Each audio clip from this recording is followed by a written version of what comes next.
Chapter 25 discusses the origins of the Cold War. Okay, so as discussed at the end of chapter 24, the end of World War II sort of lays the groundwork for what will become known as the Cold War, right?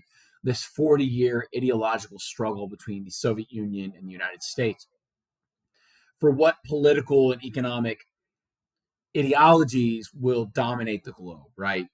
Communism and socialism versus capitalism and democracy, right? Um, and so during this time period, there'll be a lot of tension, a lot of proxy wars where each side is helping other nations who are actually doing the fighting. Um, but essentially, what you have here is this very, what at the time was seen as very serious threat to a World War III. And of course, this being even more intense because of the fact that the United States had an atomic bomb and the Soviet Union develops atomic bombs shortly after the conclusion of World War II. So you have this potential for this World War III, in which it would be the end of all wars because it would be a nuclear war, an atomic war. So you see this paranoia that is present throughout the United States almost instantly into the 1950s. So the initial president that's going to lead United States diplomacy during the Cold War is Harry Truman. Um, he will issue what becomes known as the Truman Doctrine, and this embracement of that the United States will help any nation that is being threatened by some sort of communist undertaking from outside forces. The great challenge initially being the nations of Greece and Turkey, in which the United States will supply the anti-communist factions there.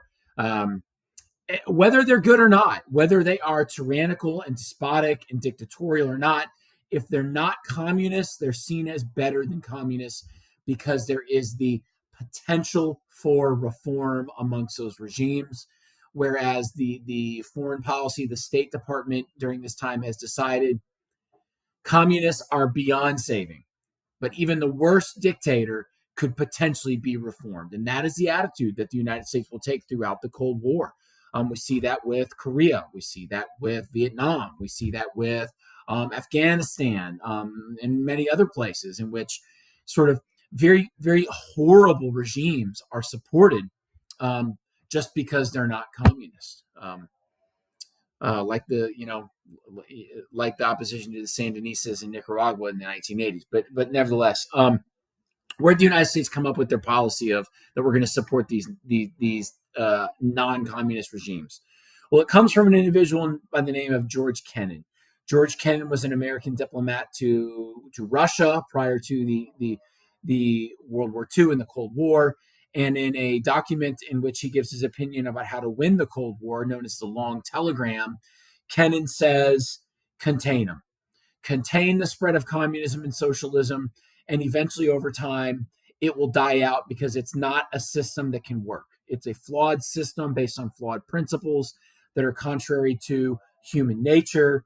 And give it time, the people will see its flaws, and they will rise up and topple their own regimes from within, right? Where the United States goes wrong in interpreting Kennan's advice in the Long Telegram, this containment policy is, his advice was just leave it be. And that was his way of containing. Help other regimes, but don't become aggressive. Don't put missiles in Turkey with NATO and threaten a global atomic war.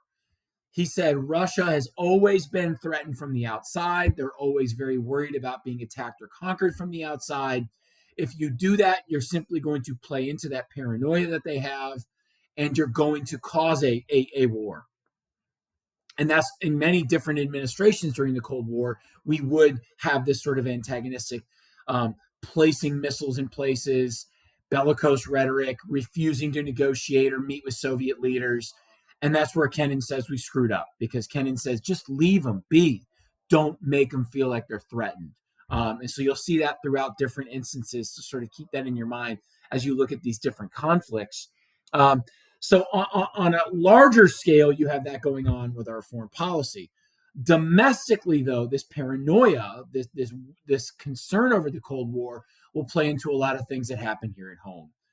people building bomb shelters underneath their homes, the duck and cover drills in schools, the Red Scare, the second Red Scare following upon the one in the 1920s with the Palmer raids and the Wilson administration. Now you see the second Red Scare. You see the House Un-American Activities Committee convene, where they will intervene alleged communists from Hollywood. They're infiltrating movies and spreading communist propaganda. And they'll also meet with members of the government or members of other agencies that are accused of being communists.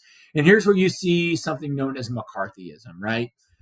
Senator Joseph McCarthy will raise up in the Senate and say, I have a list of 250 people that are now or have been members of the Communist Party that are currently working in the American government and in the State Department, more concerningly.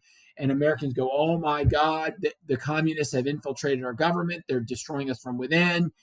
And this is this paranoia and hysteria that can happen during times of crisis throughout the United States.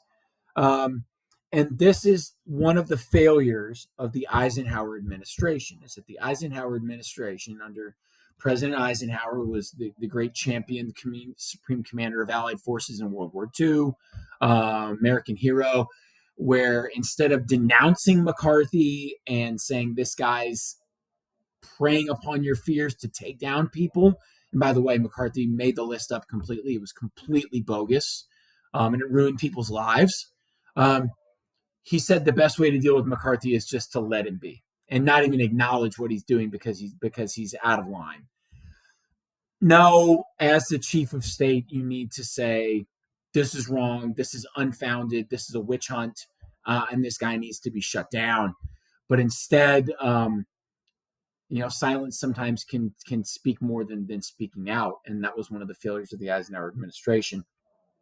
Ultimately, though, as we lay the groundwork for the Cold War, you see the United States under a United Nations action assisting South Korea to resist the North Korean invasion.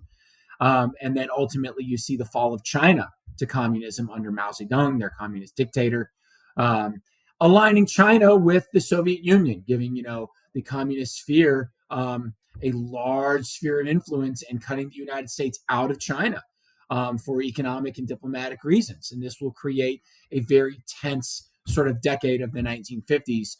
And this becomes another sort of last thing that I want to discuss here about the Cold War is every administration that you'll see throughout the rest of this time period in American history is, are they doing enough to confront the communist menace? Are they doing enough to contain communism? Or are they soft on communism? And so you'll see conflict in Cuba, you'll see conflict in Vietnam, you'll see conflict in Central and Latin America, and essentially Americans deciding amongst their presidents, are they standing up to the communist menace or not? And are we, quote unquote, winning or losing the Cold War?